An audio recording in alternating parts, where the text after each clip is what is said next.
10-year-old is like reading Jack Chick tracts like on their own time. Okay, so you mentioned Gangs of New York. Yeah, I'm reading John 6 alone. It seems pretty clear.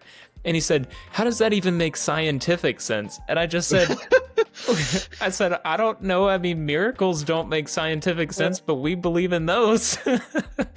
And we can speak truth to power in the cultural sense, because America still, outside of certain areas, is still mainly not Catholic. So there is a lot of good evangelization to be done.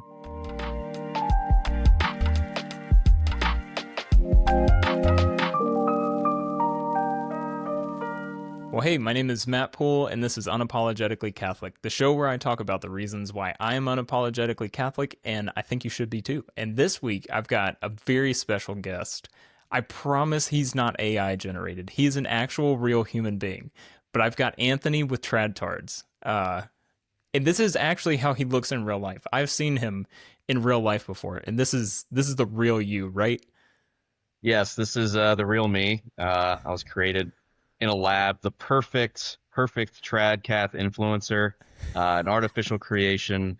I think I was one of the cousins of the Catholic apologist from Catholic Answers. That was the AI one that was created. Ooh. Okay, man, there's some interesting lore there. That's man, interesting backstory. I was the failed experiment. Oh, okay. I had to break out. Yeah. I see. That makes sense. I get it. I get it.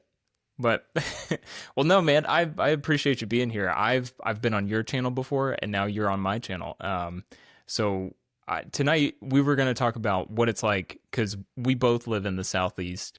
You're a little further north in the Southeast than I am, but we're both in the Southeast, and we're both Catholic, and that can pose some very interesting. It could be very interesting being a Catholic in the Southeast. Would you say so? Oh, for certain. Yeah. I'm in Virginia. My viewers know that, and of course, Virginia being, it's very sad. A lot of people nowadays don't really view Virginia as being the South anymore. But historically, whether we're looking at the colonial times or up until the 19th century and even into the 20th century, Virginia has always been kind of the Old Dominion, one of the oldest states in the Union, and its history was not a Catholic one, and that pretty much goes for the entirety of the South, except the history of Florida and Louisiana, and obviously parts of Texas. Although Texas, while being part of the South, it's a little further west. It has its own unique character, right? Yeah. But yeah, outside of those French and Spanish original colonial possessions, the Southeast and the Deep South has very, very well been known as a kind of a Protestant bastion. So being a Catholic, being a minority in these areas, it's very, very interesting, for good and bad. Yeah. Yeah, I would definitely say so. Well, I don't know if you experience it up in Virginia, but I know down here it is very densely Protestant, but it seems like a large majority of the Protestants for most of my life have been like pretty anti-Catholic. It seems like there might be a shift now a little bit, that like the Protestants that are down here a little further south in the Southeast like aren't as anti-Catholic. But I know growing up, Catholics were like put on the same level as like a Buddhist or like a Hindu or somebody like that. Like it was a weird religion that you really didn't pay attention to, but you just knew it wasn't true. You know what I mean? So is that your experience as well?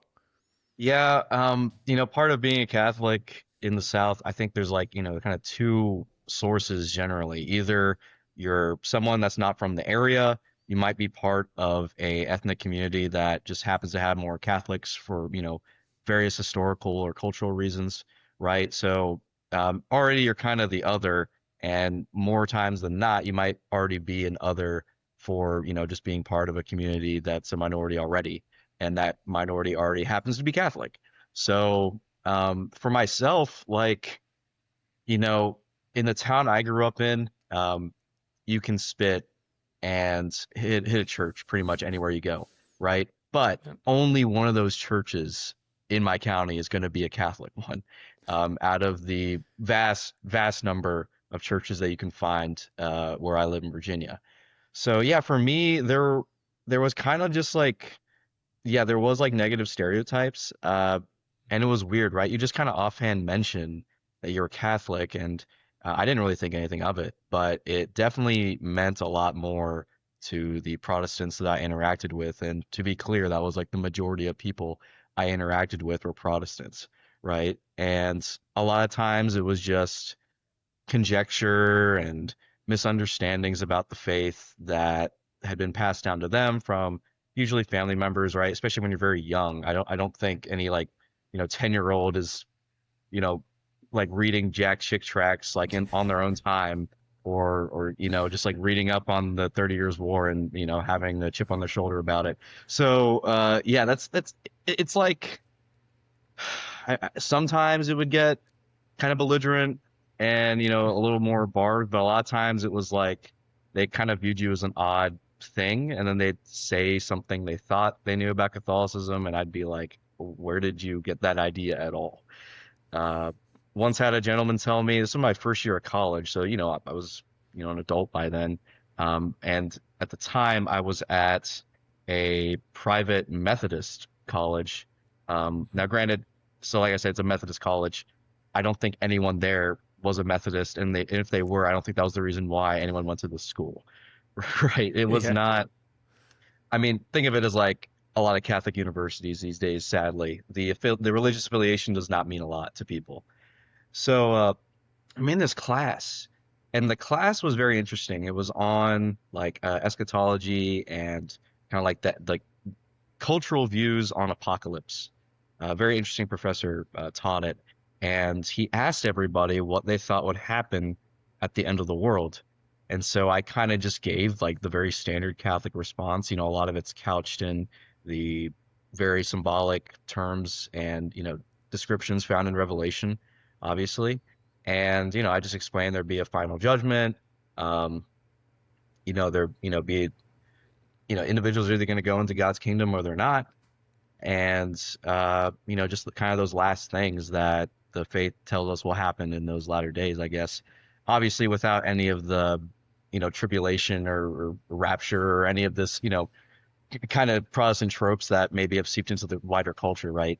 So yeah, it was a pretty standard response, and this kid in my class, he's like looking at me very intently the whole time. Like he is engrossed at every word I'm saying. And I'm like, okay, what's this guy's problem? Why is he staring at me like this? And I finish my spiel, and he comes over to me. He's like, I didn't even know Catholics believed in Jesus. And Oh he's no. like 19. He's like a 19-year-old, went all through high school and is now in college. I assume he has, triple digit IQ, and yeah, this is in some parts of the South, the exposure to Catholics, I mean, or maybe the exposure to Catholic theology individuals have is very limited. Yeah. So you get crazy circumstances like that. Yeah.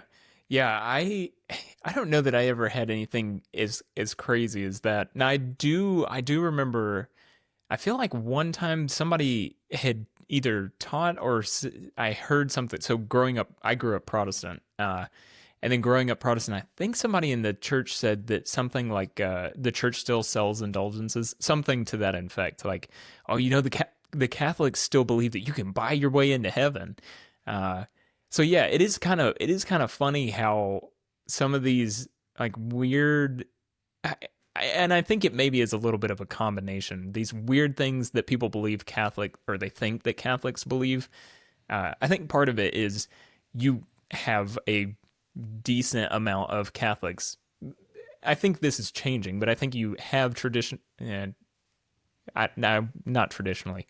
In my experience, you've had a bunch of Catholics who don't really know the faith all that well. They just know that like they go to mass on Sunday and they pray to Mary and the saints, and it's important to do those things.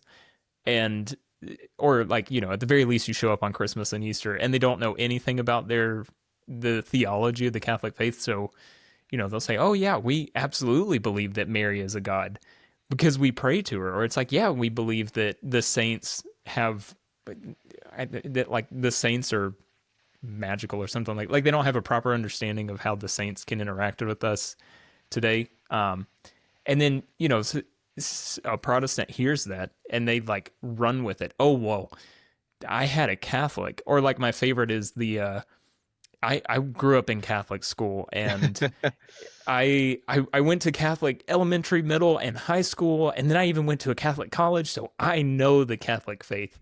And then 9 times out of 10, something that comes after that is like either heretical or like really close to heretical in the Catholic Church. Yeah, it is unfortunate that I think, yeah, just like you said, I think part of it is poor catechesis and, Catholics in name only, cultural Catholics, or, lapsed Catholics who might have a bone to pick with the faith usually can be the most vocal when it comes to speaking to other non-Catholics about the faith and, confirming some biases or misunderstandings. And, that's just part of a wider problem with poor catechesis and people, just not taking religion, let alone the Catholic faith, seriously, right? But yeah, that is definitely part of it. Yeah, anytime you hear, well, I went to Catholic school, those following words after that are probably gonna be of no use to anyone for anything productive. Yeah. Yeah, I think part of it too is, like you'll have people, because Catholicism and Protestantism aren't like two polar opposite things. There is some areas of overlap, right? And um, I think that sometimes you'll have people, but like my upbringing as a Calvinist Reformed Protestant, the view of salvation as a Calvinist Reformed Protestant and the Catholic view of salvation are relative, like pretty different. Mm. Um, I know for me that was one thing when I was studying the faith was really hard to like get my mind around, because when you're Protestant, like Calvinist Reformed type Protestant, you are starting with this presupposition of like, no, salvation is just like that's a one-time event, and then you learn in Catholicism, like, yeah, I mean, you could say part of your salvation is a one-time event, which would be baptism, but that's not. It's not like, oh, I'm baptized, so now I got my ticket into heaven. I don't have to worry about anything else. Um, and so I think that sometimes you can have Protestants who look at the Catholic faith from an outsider perspective, and like you said, they don't take time to show interest or say like, let me learn about this more. I want to understand this more. And then they see us doing something like a Marian procession, and then they just utterly freak out because it seems so foreign. Where it's like, oh, if you would just ask somebody, like it would make sense. You would understand why we do stuff like that. Yeah, exactly. And I think this is also something that always grinds my gears about the age we live in. If there really is any good description of this age we live in, the information age is a very accurate description. And unfortunately, you would think there would be a positive correlation between access to information, whether that be historical, medical, I mean, you name it, right? You can literally look up anything these days. You have the equivalent of a library, film archive, everything you want in the palm of your hand. And you'd think there would be a positive correlation between that and people thinking, oh, well, I don't know what this is. I want to learn more about it. Let me look up a reputable source, or at the very least, like, it doesn't even need to be a Catholic one, just like a academic source, like from a trusted institution. And let me get like the footnotes on what I'm looking at here. And instead, people are just like, no, that's there's no curiosity, no, I don't know. I mean, like, it's hard for me to wrap my head around. I'm not trying to toot my own horn too much, but when it comes to learning about other faiths or religions, obviously I need to know as much as I can about non-Christian faiths so I can, more effectively proselytize and tell them how wrong they are. No, I'm joking. I'm joking. But like I've always been interested in learning about other faiths, other cultures. Obviously, not because I'm interested in like leaving my own, but because I want to know more.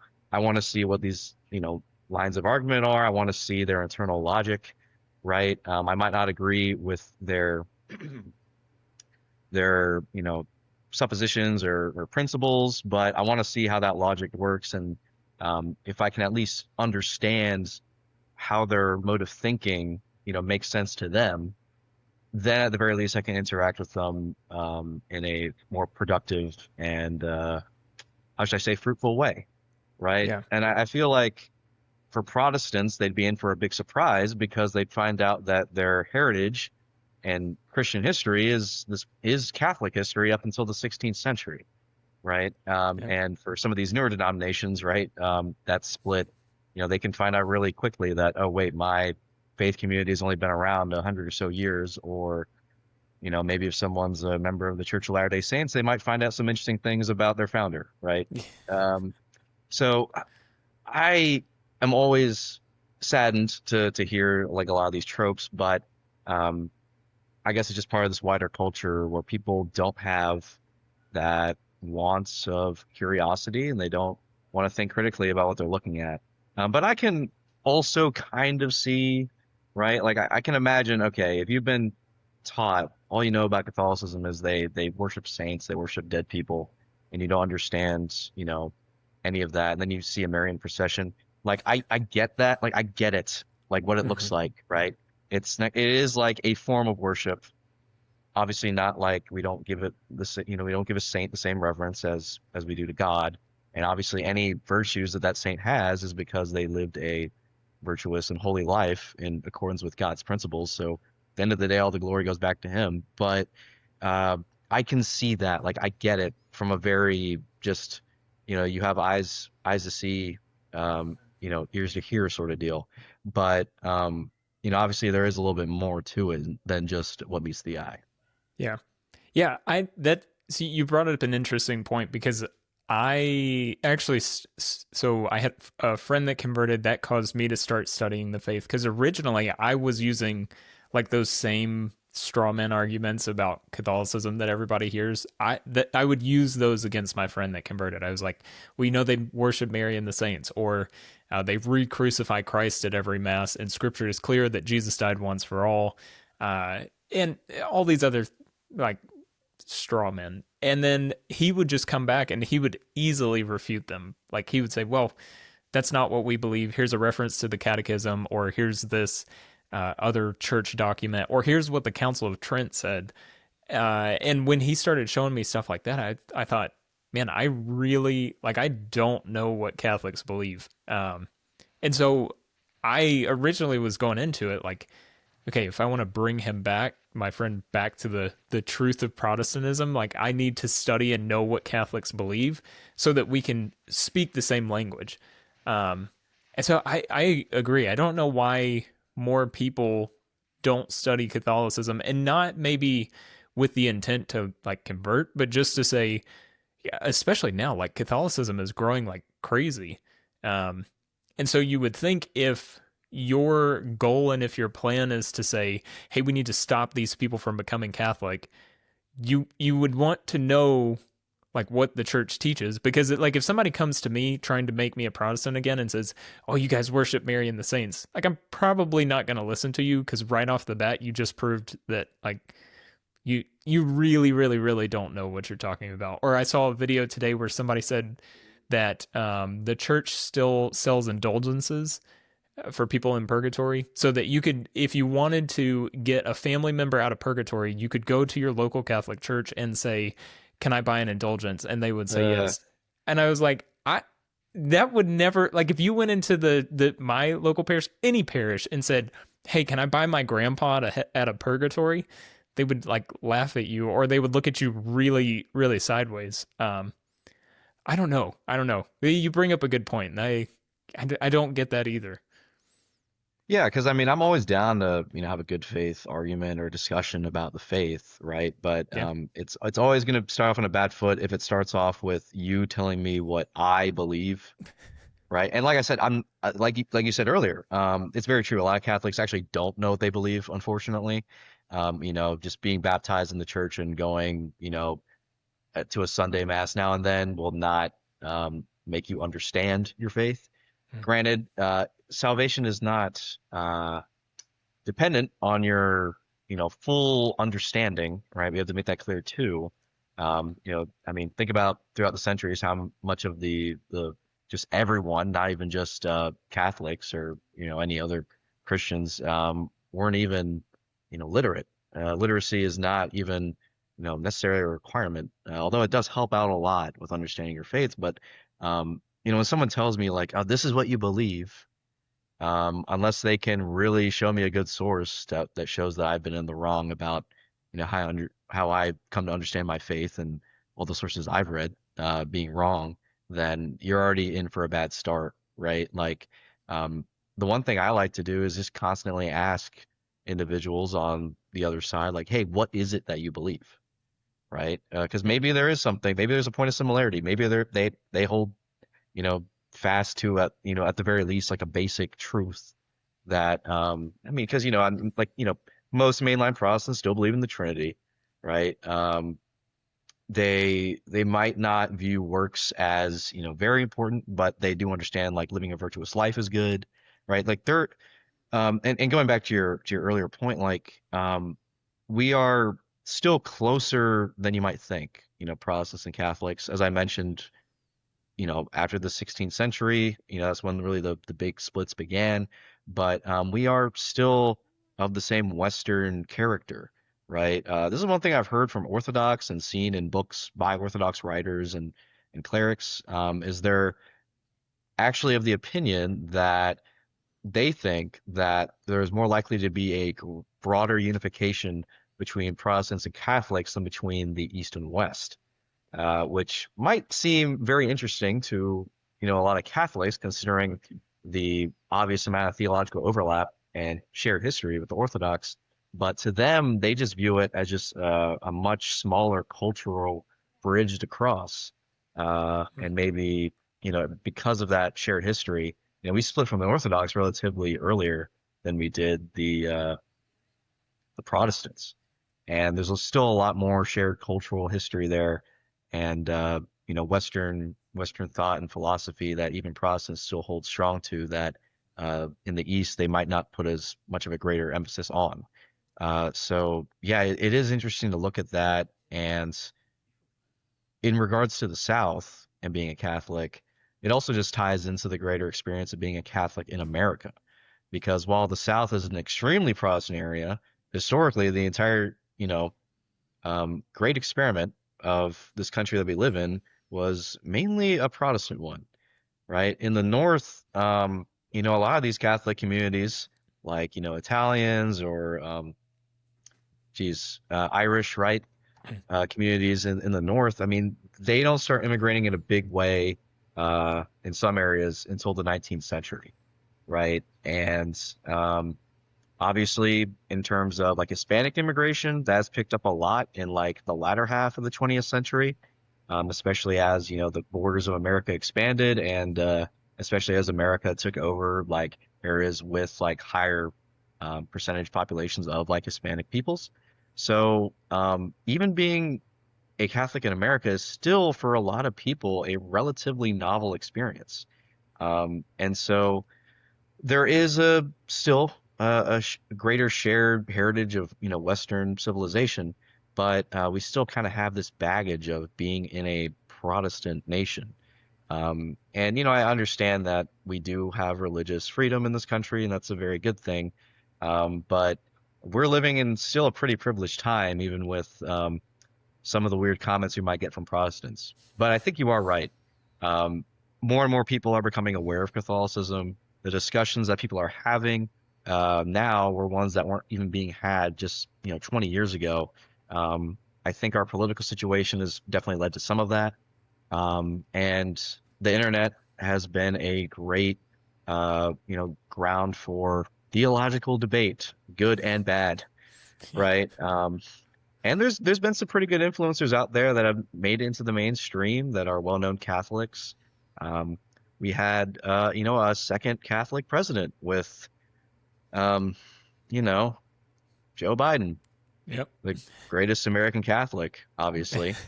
Yeah, Um, clearly. yeah, and I'm trying to be charitable. I'm trying. I'm trying to be charitable tonight. And then we have, JD Vance. We have a vice president who's Catholic. So, people are more aware. People are more aware, maybe than ever before. And the internet has a lot to do with it, I think. Yeah. Yeah, I think so too. And it's funny when you were talking about the Catholic Orthodox thing. Like I can remember one time. No, I feel like no one knows about Orthodoxy really. Now you say you're Catholic.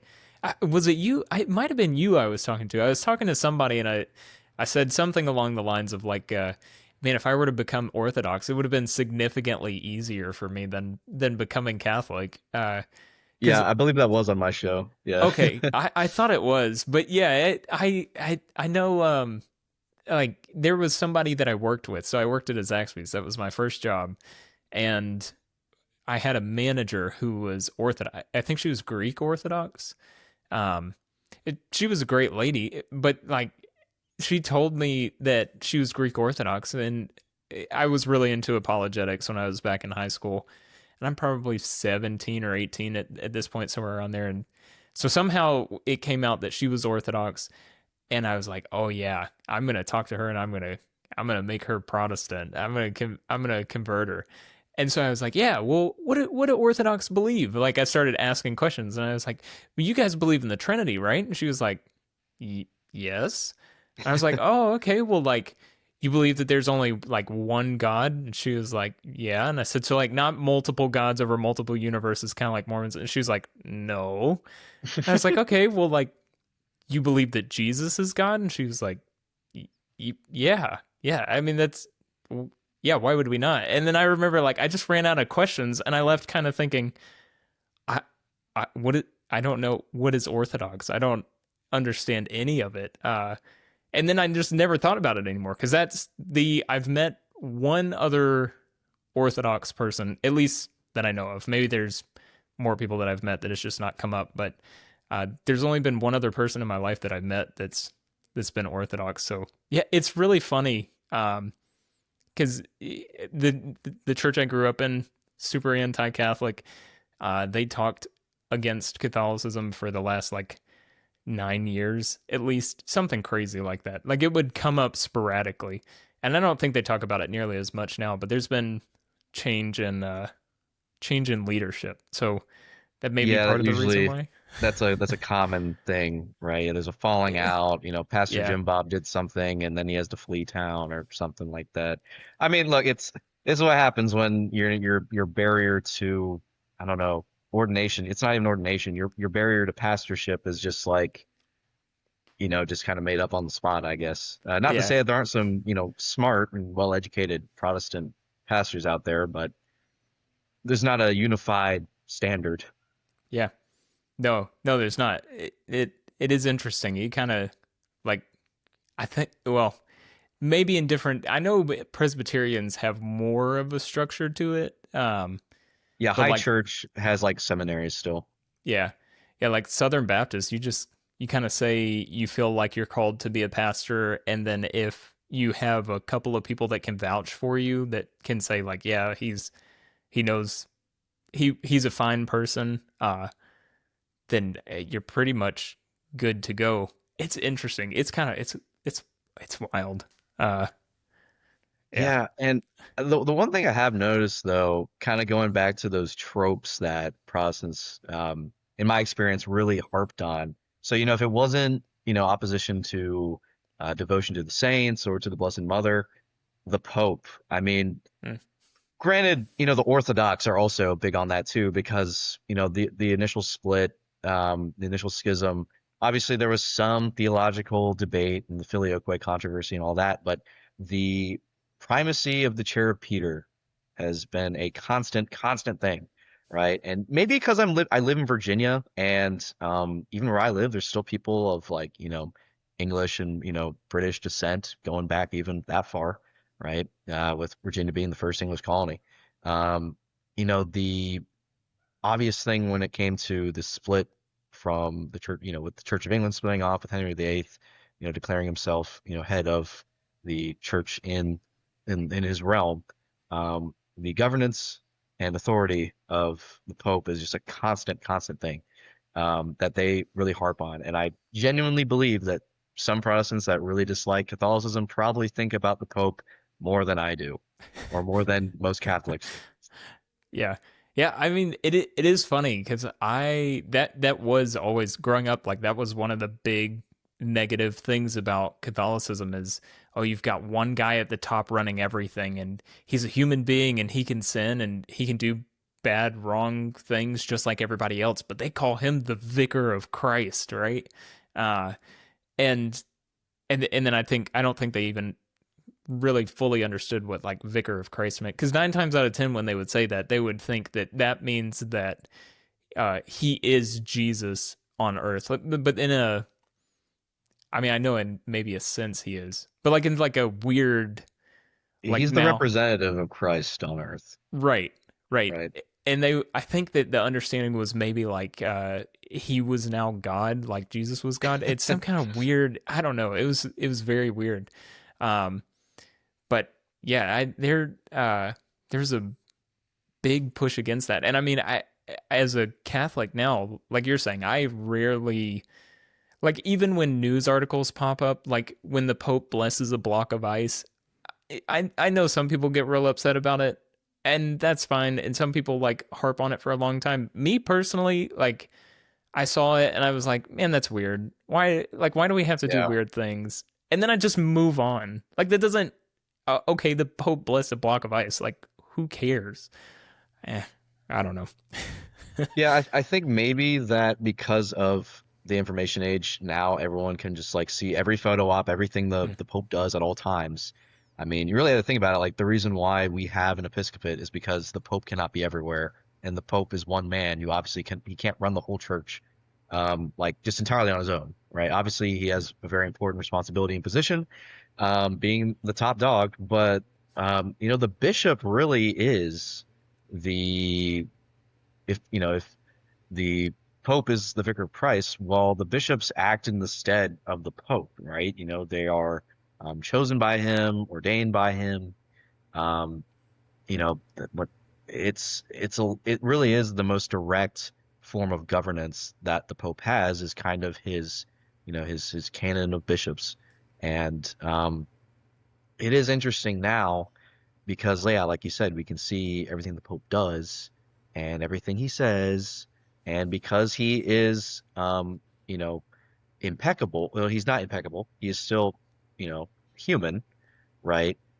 Sometimes he may err when it comes to, a prudential judgment on something he says or something administratively he does.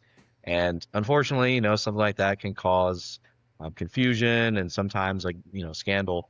But we know that infallibility is not tied to kind of the minutia of church governance, right? Infallibility is a very specific thing. And unfortunately, this is also, I think, another point of confusion that maybe a badly catechized Catholic might tell a non-Catholic about the Pope, right? Because unfortunately, a lot of Catholics don't understand how infallibility actually works and kind of the bounds of it and the specific nature of it. And it's not every word that comes out of the Pope's mouth, right? That would be impossible, pretty much. But what is interesting, and one thing that I've come to realize in my studies of the most interesting and most American of all Christian denominations, quote unquote, the LDS Church, the Church of Latter-day Saints, the Mormon Church, if there is a religious head of an institution that has power like some claim the Pope has, it would actually be the head prophet of the LDS Church, because he can just the head prophet of the LDS Church, and this is not me like making something up. If he so decides, he can just completely change doctrine overnight. Um, no, they don't have like a. I mean, I guess they probably have a concept similar to a magisterium, but that does not actually bind what he can say or do or pronounce. Um, and this has happened a few times in Mormon history, where the head prophet, obviously Joseph Smith, being the most famous because he did this very, very often, but even recently, they can change huge parts of their dogma or huge parts of what they believe in, and it's just, well, The prophet said that he had direct revelation from God, and this is it. When the Pope makes an infallible statement, um, in almost every case in modern history, and I think probably every case in history, it's been almost as like a judicial pronouncement on a point of the faith that was not explicitly written down, but was usually something that was always held. Things like Marian dogma. Yeah. These were views that were always held by the church, and they just weren't, explicitly put into a binding source of tradition. But I mean, like when the Pope comes out and says, the Immaculate Conception is something that we are bound to believe as Catholics, he's not pulling that, out of a hat. He's not just making that up. That was a view that was held for centuries. It was a view that the church fathers talk about. Same thing with the Assumption of Mary, right? These were things that were always held, but the Holy Father found that it was necessary for him to make a very clear pronouncement that, hey, this is what we believe, and I'm just gonna end any debate or confusion on this matter. Um, Infallibility itself was, I mean, pronounced by a council, because that was something that was always held, the primacy of the seat of Peter and the authority that comes with that to settle disputes and also to make clear certain points of our belief. And that was also a pronouncement that was infallible, saying like, hey, look, this is something we've held for centuries, and we're just gonna formalize it, and I'm going to formally declare it by my authority vested in the seat of Peter and as the direct successor of his office and as the vicar of Christ on earth. But unfortunately, most people don't realize this or understand that because it is not a super easy concept to understand, right? It's a lot easier to think that the man in the pointy hat in Rome, as I've heard many of my Protestant friends call him, to take a line from Bill the Butcher from Gangs of New York, the man in the pointy hat. Um, it's not just whatever he feels like saying. He can't come out and say, I hereby formally declare it a dogma of the Catholic Church that everyone needs to ride into mass on a skateboard and play Tony Hawk's Pro Skater for 8 hours a day to be a good Catholic. He can't do that, and he wouldn't have the power to do so. He should, though. If he could, he should. Yeah, well, the Mormon prophet can do that. So if you're looking for a church where that's a distinct theological possibility, I know just the place. That's right. Okay, so you mentioned Gangs of New York. What? I'm not familiar. What is that? Yeah, so Gangs of New York, it's a Scorsese film, if you're aware of that director. I don't think it's his best, and I know because, some people have issues with the film. Some of the acting isn't the greatest, but in in it's a very stylized period piece. Let me make it very clear. But it's set in like the Five Points neighborhood of New York City in I believe, the late 1860s. It's during the Civil War. So a big part of it, and really the main conflict of the film comes from kind of these like roving street battles between these street gangs and the Five Points. And believe it or not, New York has always been kind of a rough city at certain points in history. And the late 19th century, it was not an exception to that rule. So it's kind of about these two gangs. One is made up of mostly Irish immigrants who, of course, are Catholic, and the other being made up of, more, I guess, what some might say like heritage Americans, right? Like people whose families have been in the country for, I guess, probably since near its founding, right? And so there's, of course, like the immigrant and native people like fighting back and forth, and there's a lot of like vitriol they exchange in the film. Definitely not a family friendly film. It's a Scorsese film. It's very violent. But you know, if you're credentialed enough to kind of watch it with that in mind, there's some interesting things about it because it is one of the rare instances of a film actually discussing kind of this dialectic between Catholics and Protestants, which has had a lot of social and political ramifications in America's history. And it's interesting. It has its moments, right? I think a lot of movies can be like that, and it has some cool shots. But yeah, like it's a big part of it is Irish Catholics coming into what was like a Protestant area, and them having these fights, which are kind of based on true events. And also it talks about the Civil War, and obviously there's a lot of Irish individuals that came in, and the first thing they did was sign up to fight in this Civil War that was happening in America.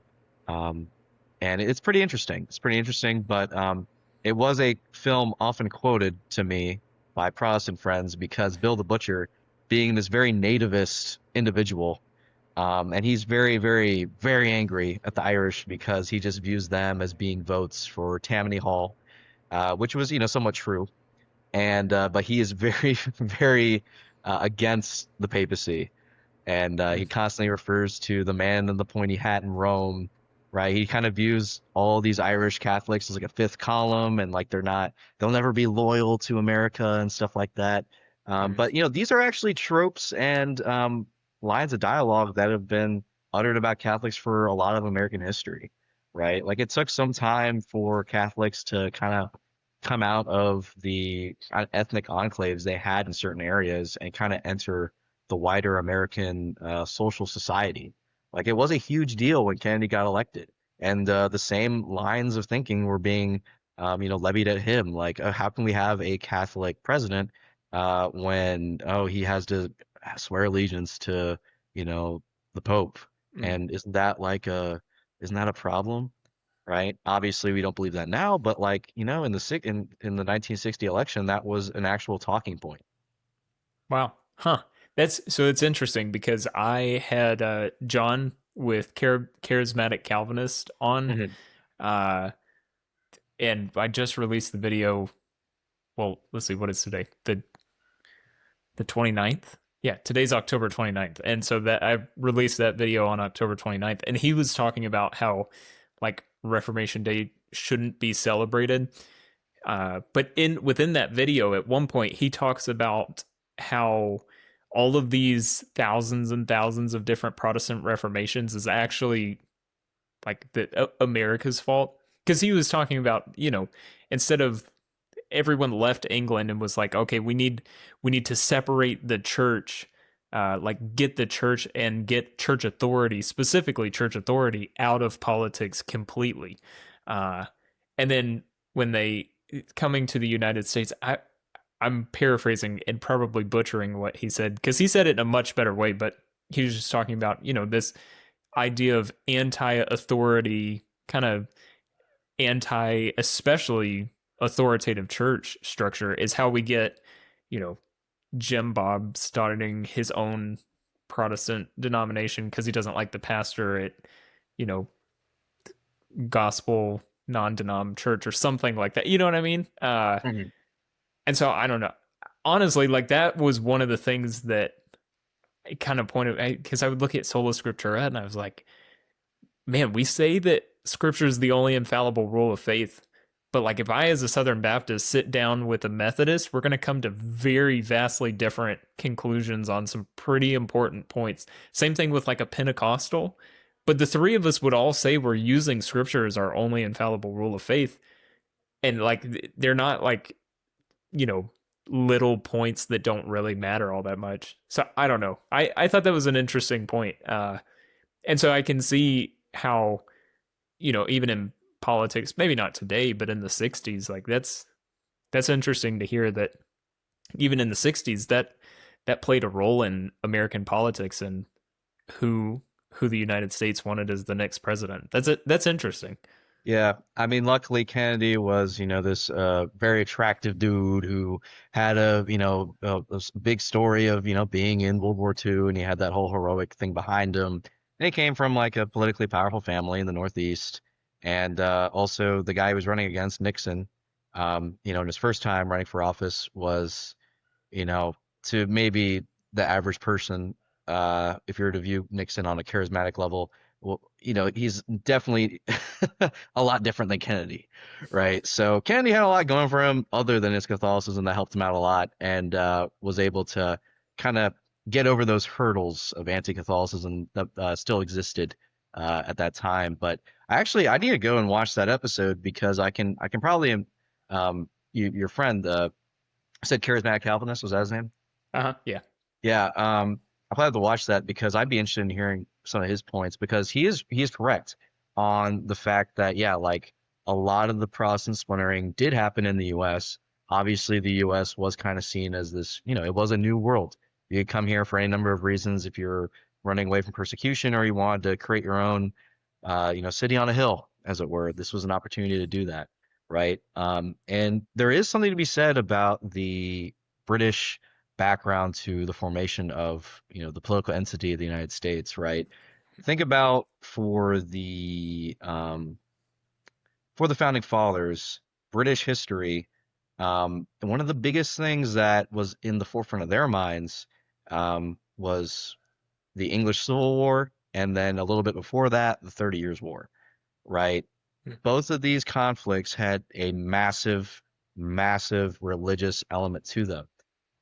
So I and many other historians would argue that the reason why religious liberty, as we have it in the First Amendment, was such a big deal to be something enshrined in our Constitution was because they didn't want to see these same um, sectarian conflicts that plagued Europe so horribly, like really, really bad.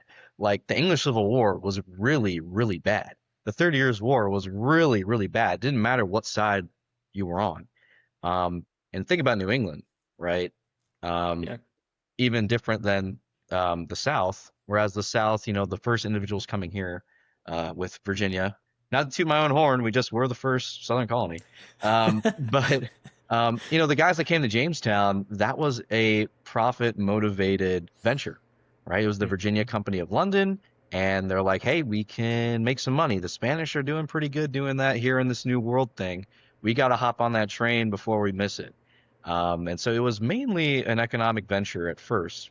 Obviously, people, a lot of people joined not just for the economic reasons to go, but that was the main source of funding. Was we can make a lot of money, and some of that money is going to come back to England. But in the North, with the Puritans, right, this is very tied in to the history of the English Civil War. Is that part of it was there was a thinking that the Anglican Church as it stood was still too Romish. This you see this a lot in period writings. It was still too Romish. It still had all these outward trappings of the Roman Church.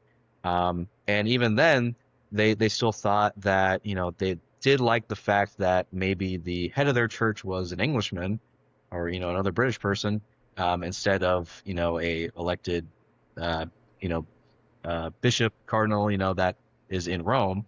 But they didn't like the fact that there was like a centralized authority for religious authority. And you have to remember the Puritans were kind of like trying to think of a good analogy to explain their views. That like they were very influenced by some of the stuff happening on the continent when it came to the Protestant Reformation, because the original English Reformation was more of this political split Yeah. from Rome, and with Henry VIII declaring the Act of Supremacy and saying, hey, I am the sovereign of my realm, and that includes the religion as well. I'm also the sovereign of that, in direct opposition to the Pope, and that was more so a political statement than so a theological one.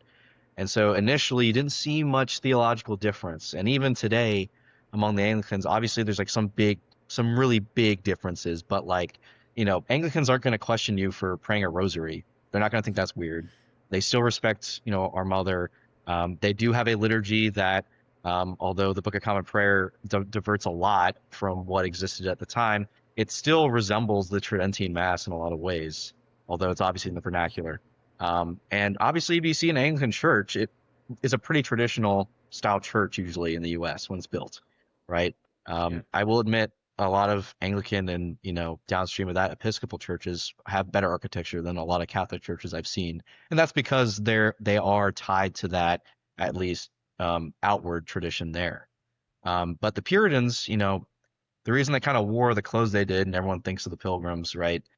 Belt buckles and stuff, and very plain black clothing, right? This very like non-flashy sort of thing. Their whole idea was like, oh, this outward fanciness, especially in religious contexts, was a bad thing, and it was like wasn't really good old time Christianity, and they really were the first to be like the Bible and me, that's all Hmm. I need sort of deal. And you see this when you go up to New England, their meeting houses, they don't really have a church, quote unquote.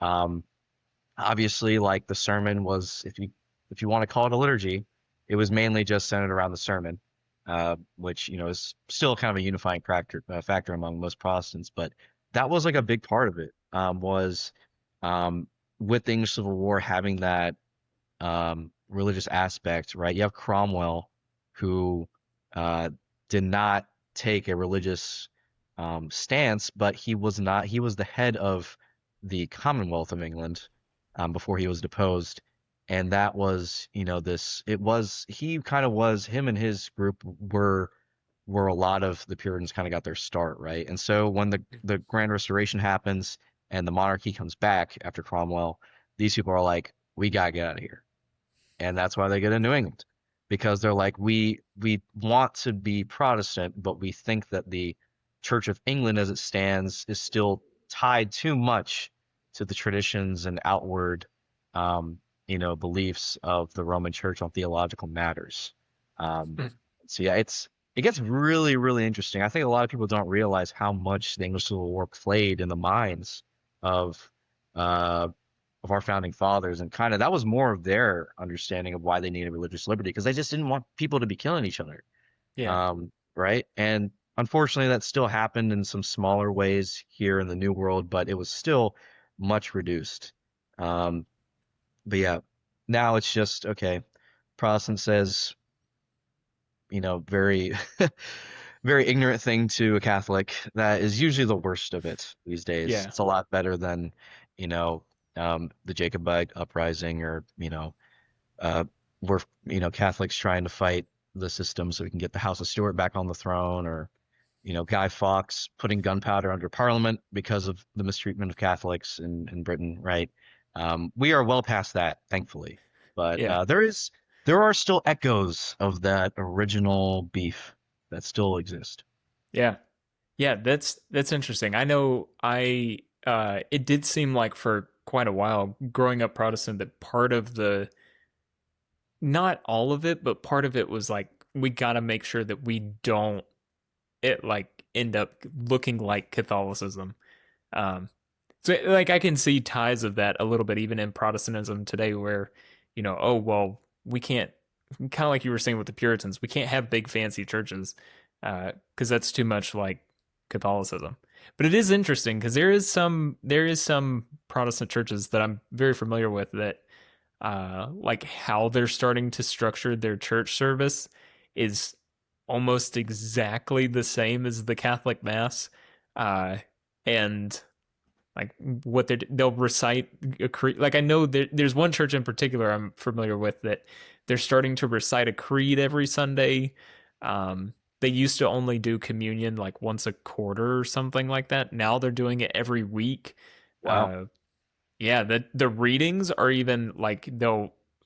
Uh, I could be mistaken on this, but I know there's like a psalm and then maybe like a gospel read. So like it's really close to Mhm. a Catholic mass. So I don't know. It seems like maybe there's a little bit of Well, I will say this too, right? You have to remember, it also depends on how far afield they are away from Catholicism in regards to mm, uh, their their specific church's history, right? A Lutheran service is much, much closer to, at least, outwardly, to a Catholic liturgy. An Anglican ser service is very close, yeah, outwardly speaking. Episcopals too, because of that. And so yeah, those high church Protestants, yeah, there's going to be a lot more outward continuity, because they are not as far removed, one could say, right. right? And I think I mean, everyone sees this now. I remember when the coronation of Charles III happened, and people tuned into it because it was, a historic event. Everyone thought Elizabeth II was just immortal or something, and it was like, man, when I didn't even think I'd be able around to see this, right? So people were watching it, and they're like, oh wow, like, and even like a lot of Anglicans, and a lot of Brits were like, whoa, this is super religious. It's like, yeah, history is still a big deal, and the Act of Supremacy made the King of England the head of the entire Church of England.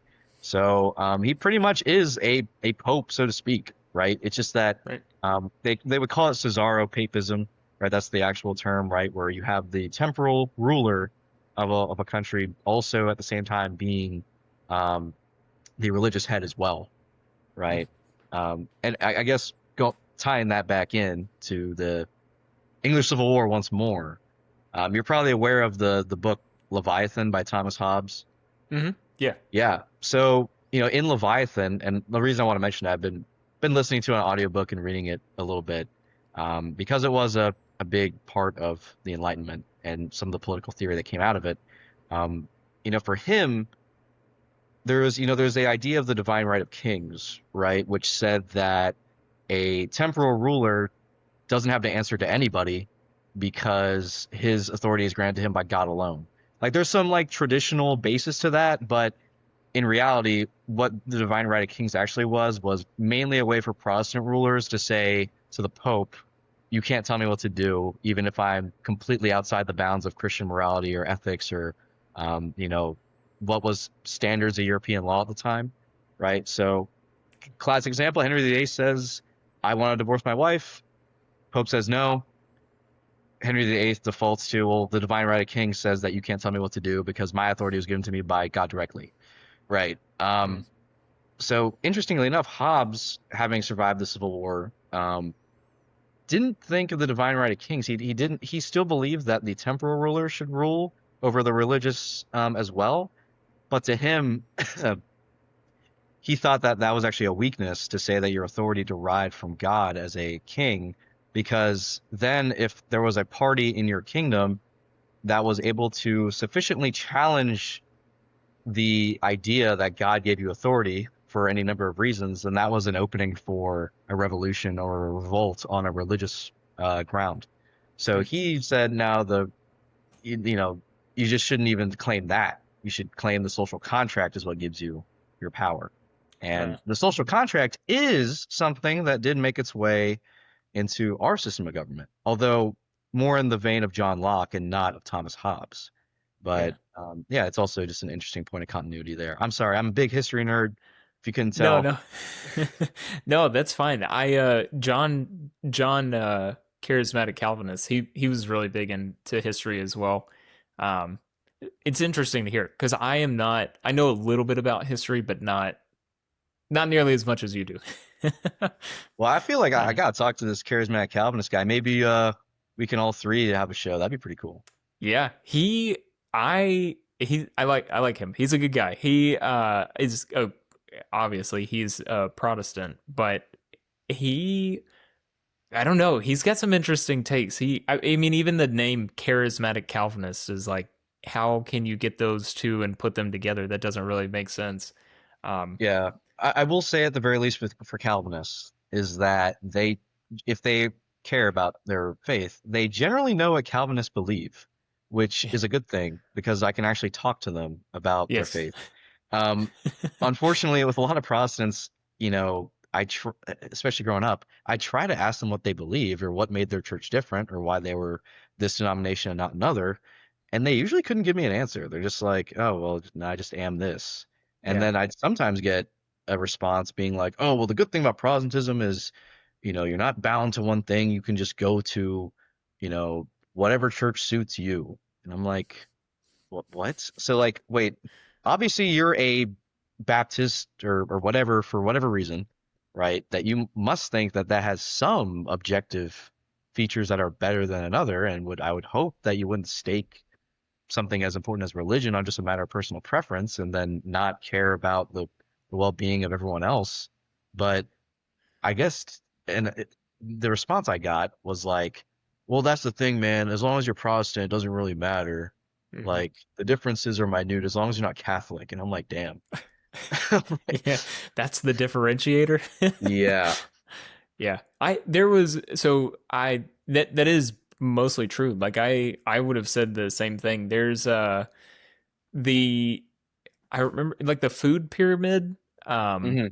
I was always taught that there was like tier, and it'd be like the food pyramid. So you got the triangle, but it's split into three. And then the very top part is like tier one, and then you have tier two below that, and tier three at the bottom. So tier one is the most important. This is what keeps all Protestant denominations like quote unquote true. These are the big overarching. You have to get these right. Like you can't disagree with these. And there were things like Jesus is God. He was born of the Virgin Mary. The doctrines of the Trinity. And then they would put some people would put the five solas in there as well. So that's why like Catholics get kicked out. Uh, and then tier two would be like denominational differences. So like a Presbyterian believes in infant baptism and a Baptist believes in believers baptism. So you quote unquote get saved and then get baptized, where Yeah. Presbyterians would say no, you're born and then you should be baptized. And then the third level is like I prefer the green carpet over hardwoods or whatever, or like I like CCM, contemporary Christian music, over an organ or something. And so you don't leave denominations because of that. But like I grew up Southern Baptist, and then I became Presbyterian because I became convinced of infant baptism and covenantal theology. And then I kept having questions, and then for me that's part of the reason too why I ended up Catholic, is because I was like, yeah, you guys are saying that infant baptism makes you a part of the covenant, but you're not quite saved. And then they would use the analogy of like an engagement ring, that Yep. like baptism is like an engagement ring. You're not married yet, but you're promised to one day be married. And I thought, okay, but that's not how it works in the old covenant. Like in the old covenant, when you were circumcised, you were in. There was no like you got to wait for this second part to be really in the old covenant. And so why Yeah. are we making that? That's a weird distinction to make in the new covenant. So Well, I think I don't it know. also is too. I mean, I don't know if they had said this to you at the time, but like part of the old covenant too was like just like an ethnic affiliation, like, Yeah, being part of God's chosen. You were born that, right? And with the New Testament, the shoot of Jesse, kind of the rest of the world being spliced into that same, original promises of that covenant, right? By Christ's um, death and opening up salvation to all. Um, that was like a new thing, at least on the scene, for what the understanding of the covenant was. So, but yeah, no, like you can see that the logic was there, you had it, but it was just like as you kind of went through that time of kind of critical thinking and questioning, um, you came to the conclusions. I mean, it is frankly more remarkable than me just not this. I mean, obviously, look, everyone comes to the church in their own way, and that's a great thing. But I do have a lot of respect for converts because you have an uphill battle. Whereas for me, it was like I just had to not, become a lapsed Catholic or just leave the faith, right? yeah, I just had to realize I had a really good thing before the world convinced me otherwise. yeah, yeah. I put out another video last week. I think it was last week. And was just talking through how can becoming Catholic, especially down south, can be like really challenging. Because I know for me, I've heard stories of people actually in the comments section. There's a lot of people talking about like their experience, and some of them are significantly worse than mine. But like even when I became so before I even became Catholic, I was just studying the faith, and the pastors of the church, the Southern Baptist church I was going to at the time, they I would share things from like Ascension on Facebook, and it wasn't anything super Catholic. It was just like a prayer for Christmas or some kind of like Catholic prayer or something like that. Yeah. Um, but it wasn't even like a prayer to Mary. It was weird. And then like or I came became convinced of the Eucharist pretty early on, so I would share things about the Eucharist. And I was brought into a meeting one time for that, and I was threatened with being excommunicated What? from the church. Yeah, for They had a sharing come to those. Jesus moment with you. They did. We had a come to Jesus meeting, and they said you've got to stop sharing this stuff. And they asked me like why I believe in the Eucharist and why do I think that it is the body, blood, soul, and divinity of Jesus. And I'll never forget at one point probably the funniest thing during this meeting was Oh, the pastor was like, "Okay, hold on a second. You mean to tell me that you agree that a piece of bread turns into the body, blood, soul, and divinity of Jesus?" And I said, "Yeah, I mean, I reading John 6 alone, it seems pretty clear. And he said, how does that even make scientific sense? And I just said, I said, I don't know. I mean, miracles don't make scientific sense, but we believe in those. Wow. I it was interesting. And and then when I came into the church, I did have people saying like, Matt's a heretic, don't let your family around him. There were people who were saying like, if your wife wanted to divorce you, she absolutely has grounds, and she probably should, because you've given up your uh Oh, role as like spiritual oh, leader. oh. Yeah. So it's I don't know. It can be rough for people sometimes. And I think it's mostly people who are coming into the church. Yeah. But I think it's because people who are anti-Catholic kind of feel like oh, you're entering heresy, where somebody like you who grows up in the faith, they're like, oh, they're already a heretic, like, they're already gone Well, anyways. I guess they view it. I mean, I think every faith is like there's much more. Well, I mean, this isn't even a religious thing. I think,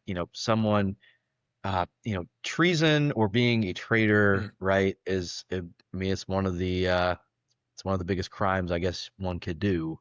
So I guess even in a religious context, even doubly so, right? For someone that's yeah. born into it, like, being born a heretic, being born a papist, right? Um, it's just like, well, there's not as much culpability, right? Like that's probably how they view it. Like, oh, well, they probably don't want to leave their family. I understand. But then when like the person next to you is like, hey, actually, Catholicism makes a lot of sense. They're like, oh my gosh, you literally like stabbed me in the heart. How much more, how much more can I take over here? You know, Right. sort of deal. But That man, was a that's good like, accent.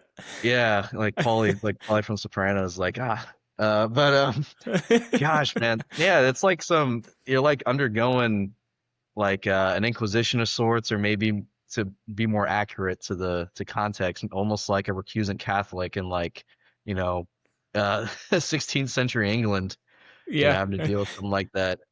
Wow.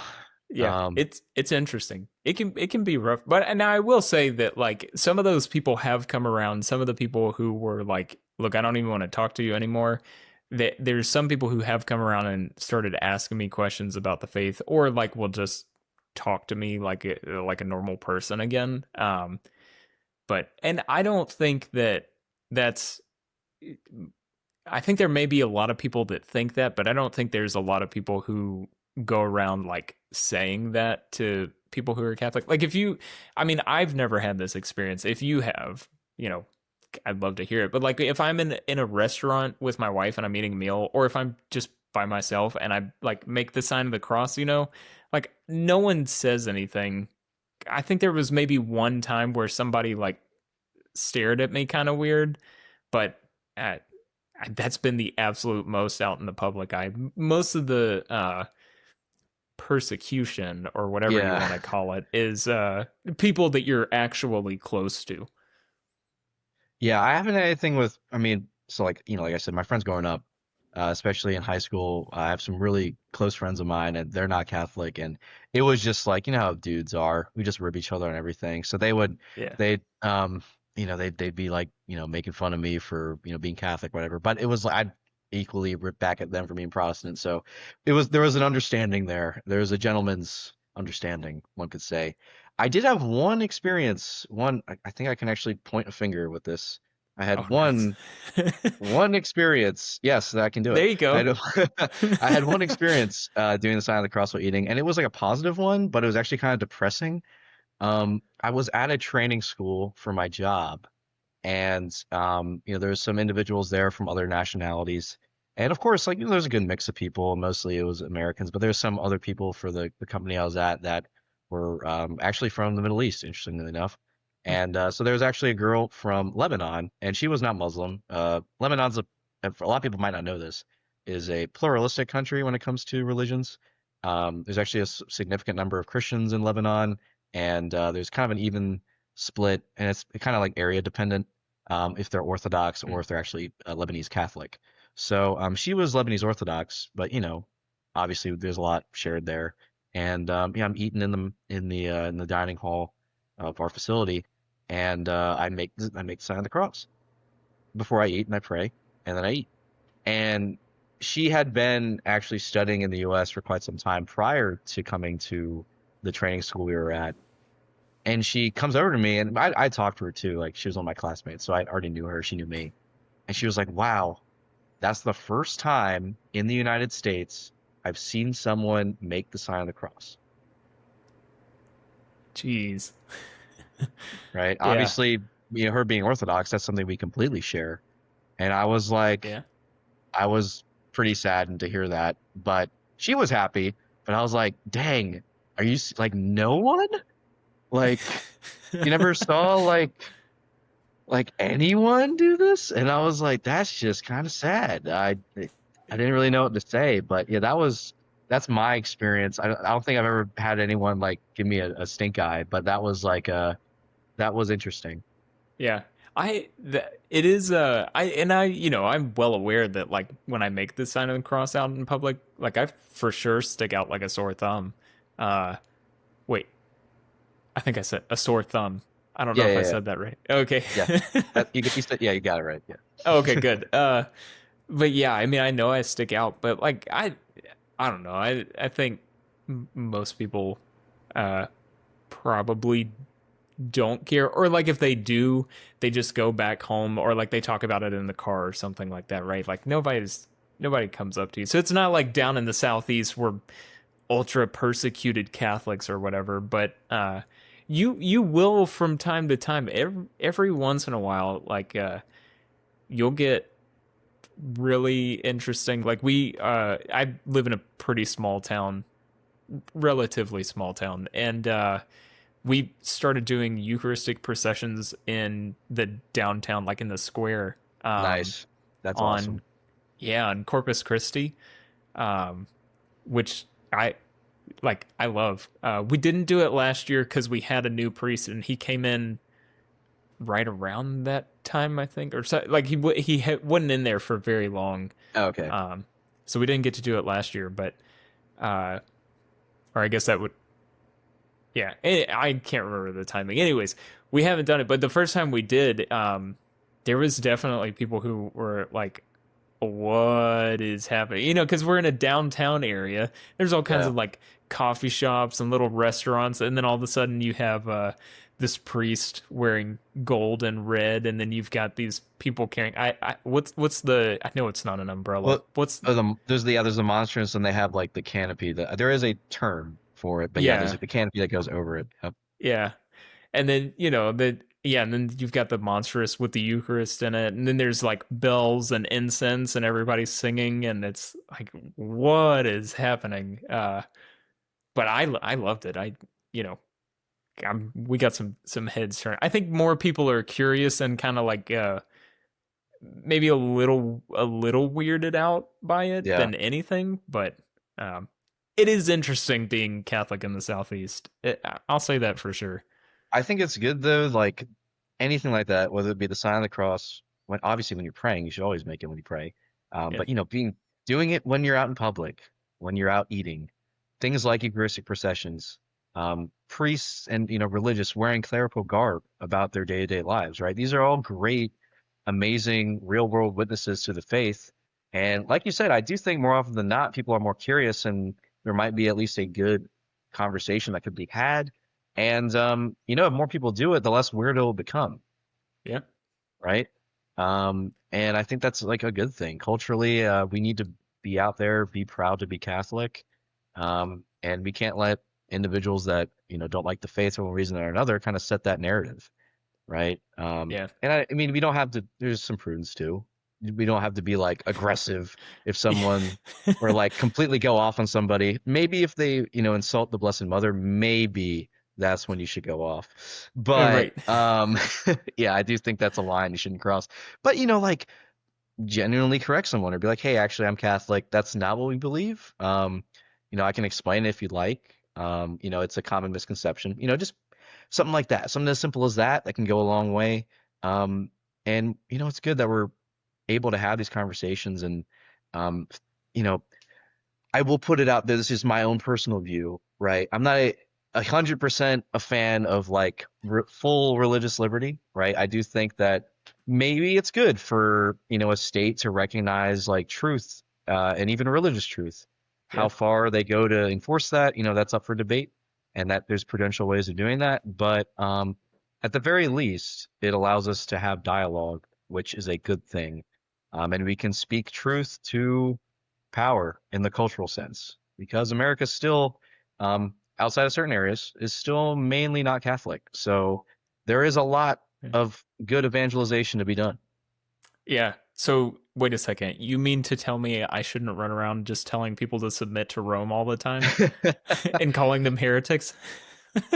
Yeah, I mean, if you know somebody that would respond well to that, go ahead. Yeah. I will say, some young men are very into like they really like having fiery debates, and frankly, I've had like some. If you know the person and they respond well to that, by all means. But yeah, Yeah. prudence, prudence, prudence, prudence. Number one Yes. word. Yeah, absolutely. All right, man. Well, okay, I've got one final question for you, and this one is way off topic, but it is very important. So I need to know, when are you gonna sell trad tards to the mega ultra corporations? Yeah. What's your plan? Actually, so obviously everyone knows about Mr. Frad's recent move to the Daily Wire. I don't Mm. even want to get into it. We don't have enough time. I'm not a fan, but as a way to combat that, Tradtards has been in negotiations with none other than Alex Jones. The Tradtards podcast will be on none other than InfoWars. So that is my solution. I I mean, I don't know, man. That one would be pretty interesting. I would be I don't know. I might pay $10 a month to be a I'm just, Tradtards could fan. you imagine if we had Alex Jones, if he had the zeal that he has, if he became Catholic, could you imagine? Dude, it would be wild. Yeah, the whole country would be converted in probably a week at most. I will say one last thing. Actually, this brings up another interesting historical aside. There Yeah. was someone who was kind of like that back in the 30s and 40s, who was at the time one of the most popular radio show hosts in the entire country, Oh. who was a Catholic priest, Father Coughlin. He's a very interesting figure. I would say I don't have any time to talk about him, but I would say look him up. He was actually, yeah, this guy was insanely, insanely popular in his time. Huh. Say his name again, Father what? Well, it's pronounced Coughlin, but it's pronounced like cough and then Lin. It's like Okay. Father Coughlin. Yeah, very interesting figure. I Huh. would suggest everyone kind of like look him up and make your own opinion about him. But he had an incredible reach. One of the first real televangelists, well, radio evangelists, and he was a Catholic priest. Wow. That's Yeah, interesting. Okay. I'm not familiar with him, so I'm gonna look him up now. he's a very controversial figure. I will make that very clear. Oh boy. Yeah, but Well, either way, I'm gonna check him out. I'm gonna look him up. I'm not afraid to check him out, but it's anyways, another interesting point of American Catholic history, definitely. yeah, that's cool. All right, man. I appreciate you being on. The Mr. Tradtards himself. You're on YouTube. You're Mhm. on Instagram too, right? Yes, you've probably seen my my aggravating and sometimes inflammatory post. Yes. I think it's good though. I think so. I follow you, and then I follow some maybe what would be the right way to say it? Maybe some more gentler Catholic influencers. And I don't really Yes. know where I line up on the spectrum, but I don't know. I like both sides of the spectrum. I think it's good to be. It helps me be well rounded, right? So, Yeah. uh, But yeah, I'm on Instagram. I do have a Substack mm, where I try to keep things, with a Catholic focus, but sometimes I just talk about current events on there as well. If you want to hear some of my commentary there, and that's just kind of when I feel like it. I also have a Telegram where you can go on there and chat directly with me, and I can debate you on my lunch break as much as I'd like if you disagree with me. But yeah, that's mainly where you can find me. Instagram, here on YouTube, and Substack and Telegram. Um, I got some things in the works. I have a new podcast episode coming out, hopefully by the end of this week, as I made the promise I'd get it out by the end of this week. The guest is the one and only Catholic for Rednecks. Oh yeah. And yeah, in terms of, maybe inflammatory posts, he might actually beat me at that game. But he's a great guy. Also, for Yeah. anyone that doesn't know him, you might know his son, who is Brian over at Catholicism. So the apple does not fall far from the tree when it comes to being a Catholic meme lord. That's right. Yeah, they're both great. I've met both those guys, and they're both solid. I like both of them. Uh, Yeah, they're awesome. I I'd be excited to if I can do it. I'll definitely link to, or I don't know, maybe put a card or whatever it's called. I'm not super familiar with YouTube lingo, but the little thing where it links to your video, if yours is up by the time I post this one, I'll make sure that I have it to where people can click and go watch yours too. Because that Awesome. you and John, Catholic for Rednecks, that's like a powerhouse. I am excited to see this one. I've got to watch it. Oh, it's great, and John's a great dude. Like I said, all of us being in the South, we got to meet up and like have our own little like Catholic content, Southern Catholic content creator like conference or something. I don't know, or maybe Yeah, just get a beer. yeah. I mean, everything's out in the West Coast, so we need something for the Southeast boys down here. So Yeah, we've we, been we finding got the to good make it fights. happen. We've been finding the good fights since the 17th century, man. Like these people don't know. I These people know. don't know. That's we gotta let them know. But all right, man. Well, thanks for being on. I do appreciate it. This has been a lot of fun. Yeah, thanks, Matt. It's always a great time. And yeah, also, if anyone's interested, you can check out Matt's episode of my channel too. It was a really, really fun discussion. Yeah, yeah, absolutely.